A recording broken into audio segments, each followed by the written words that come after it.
सोचिए जरा, एक पूरी बस्ती के हजारों लोग जो कल तक खुशहाल इंसान थे, अल्लाह की एक हुक्मरानी तोड़ने पर रातों रात जलील बंदर बन गए। ये कोई अफसाना या खुराफात नहीं, बल्कि कुरान मजीद में बयान किया गया एक हकीकी और इबरतनाक वाकया है जो गुनाह की संगीनी और अल्लाह के अजाब की शिद्दत को जाहिर करता है। ये हैरान कुन वाकया है हजरत दाऊद अलैहिस्सलाम के दौर का, बनी इसराइल की एक छोटी सी माहीगीर बस्ती का जो समंदर के किनारे वाक़े थी। मुफस्सिरीन के मुताबिक ये बस्ती ईला या अईला थी। अल्लाह ने उन पर बेशुमार नेमतें नाजिल की थीं, अमन, खुशहाली और मछलियों का वाफिर शिकार। असल सवाल ये था कि अल्लाह ने बनी इसराइल को सब्त के दिन शिकार से क्यों रोका। सब्त उनके लिए इबादत और अल्लाह की याद का दिन था, इसीलिए इस दिन दुनियावी काम मना थे। अल्लाह ने उन्हें आजमाने के लिए ऐसा किया कि मछलियां खास तौर पर सब्त के दिन सतह पर आने लगीं। ये एक इम्तिहान था कि आया वो लालच के बजाय अल्लाह के हुक्म को तरजीह देते हैं या नहीं। और जब उन्होंने हुक्म तोड़ा तो अल्लाह ने उन्हें बंदर बनाकर जलील कर दिया। सवाल ये भी है कि ये सज़ा सिर्फ गुनहगारों तक महदूद रही या खामोश रहने वालों और नसीहत करने वालों पर भी असर हुआ। अब ज़रा गौर कीजिए, अल्लाह ताला ने बनी इसराइल को तौरात में वाज़ेह हुक्म दिया था कि हफ्ते का दिन यानी सब्त सिर्फ इबादत और आराम के लिए है। इस दिन कोई दुनियावी काम नहीं, कोई शिकार नहीं, हत्ता कि आग जलाना भी मना था। ये हुक्म उनकी रूहानी बेहतरी के लिए था, ताकि वो दुनिया की दौड़ धूप से निकलकर अल्लाह की याद में मशगूल हों। बाकी 6 दिन वो समुंदर में जाकर मछलियां पकड़ते, बाजारों में बेचते और खुशहाल जिंदगी गुजारते। लेकिन अल्लाह ने उनका इम्तिहान लेने के लिए एक अजीब चीज की। सब्त के दिन मछलियां बड़ी तादाद में पानी की सतह पर आ जाती थीं, जैसे समंदर उबल रहा हो, और बाकी दिनों में गहराई में छुप जाती। ये था अल्लाह का इम्तिहान। क्या वो लालच पर काबू पा सकेंगे?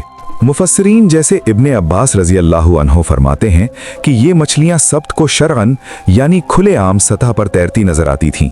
लोग किनारे पर खड़े हैरान, आंखों में लालच की चमक। किसी ने कहा यह रहमत है, किसी ने कहा यह फितना है, मगर इंसानी नफ्स का लालच गालिब आ गया। अब सुनिए कि लालच ने कैसे तबाही मचाई। पहले तो कुछ लोगों ने हीला निकाला।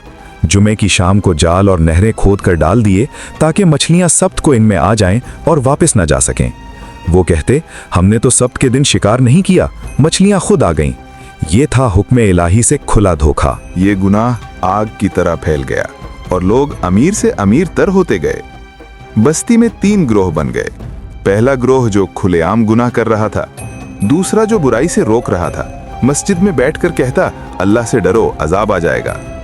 तीसरा ग्रोह जो चुप था, न गुनाह कर रहा न रोक रहा। नसीहत करने वालों ने दिन रात कोशिश की, दरवाजों पर दस्तक दी।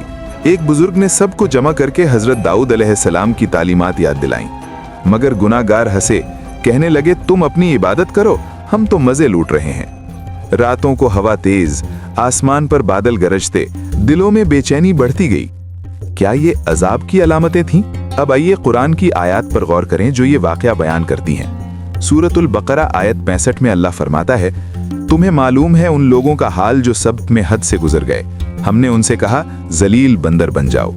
और सूरतुल आराफ आयत 163 से 166 में तफसील, अल्लाह ने पूछा उस बस्ती का हाल जो समंदर के पास थी जब उन्होंने सब्त तोड़ा। मुफस्सिरीन जैसे इब्ने कसीर और तबरी बयान करते हैं कि गुनाहगारों को बंदर बना दिया गया जो दुम वाले और चीखने वाले थे। वो 3 दिन जिंदा रहे, कुछ खाया पिया नहीं, फिर मर गए।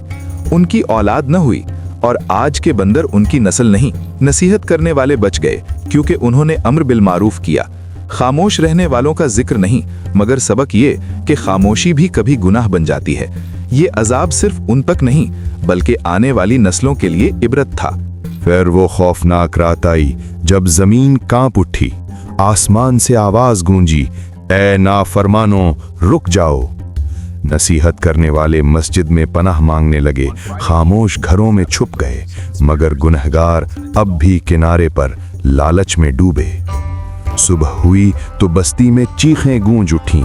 जिन्होंने हुक्म तोड़ा वो जलील बंदर बन चुके थे। उनकी आंखों में अब भी वही लालच, मगर अब वो इंसानियत से महरूम। कुरान फरमाता है, फ़कुलना लहुम कूनू क़िरदतन खासिईन, हमने कहा जलील बंदर बन जाओ। वो अपने रिश्तेदारों को पहचानते थे, उनके कपड़े सूंघते और रोते, मगर लोग उन्हें पहचान न सके। 3 दिन तक भटकते रहे, फिर मर गए। बस्ती खाली, सिर्फ खंडर और एक इबरत बाकी रही। आज हम भी उसी तरह के इम्तिहानों में हैं। लालच, नाफरमानी, हुक्म इलाही को छोटा समझना, क्या हम भी उस बस्ती जैसा अंजाम न पालेंगे? मगर अल्लाह की रहमत अब भी है। जो डरते हैं, तौबा करते हैं, अमर बिल मारूफ करते हैं, वो माफ हो जाते हैं। अभी वक्त है अल्लाह की तरफ लौटने का, गुनाह छोड़ने का और एक दूसरे को नसीहत करने का।